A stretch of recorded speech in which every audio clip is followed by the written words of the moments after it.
O parque da Escola Infantil de Pontecesures louzase despois das obras de mellora que nel se realizaron e que constituían unha necesidade para este centro educativo no que conviven uns 60 cativos. Era unha bella demanda de mellora da zona de xogos dos máis de 60 nenos que están aquí, que as condicións que tiñan antes o solo pois non eran as idóneas, e era un clamor adaptar un pouco xa non só por temas de seguridade, sino tamén para mellorar a situación na que se encontran aquí os nenos. Unhas melloras que consistiron en diferentes traballos. Era unha mellora do suelo e tamén se acometou zonas de drenaje e tamén zonas de riego.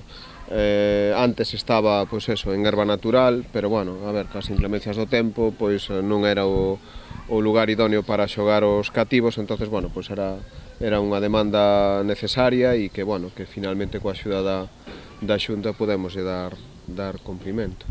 Ata o centro achegáronse o alcalde e varios edís municipais que estiveron acompañados polo delegado da Xunta de Galicia na provincia de Pontevedra. José Manuel Cores Tourís sinalou que a intervención foi financiada ao completo pola Administración Autonómica cun custe de algo máis de 17.000 euros e con cargo á liña de axudas para escolas infantís municipais.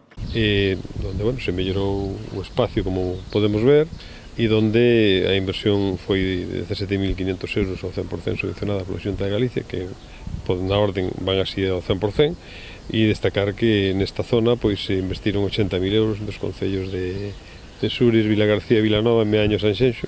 Dende o Concello sinalan a importancia de solucionar problemas que teñen que ver coas instalacións educativas. Vidal Seaje, aproveitando a presenza do delegado territorial, insistiu na necesidade de crear unha zona cuberta na escola para que os rapaces poidan sair ao patio a pesar da chuvia.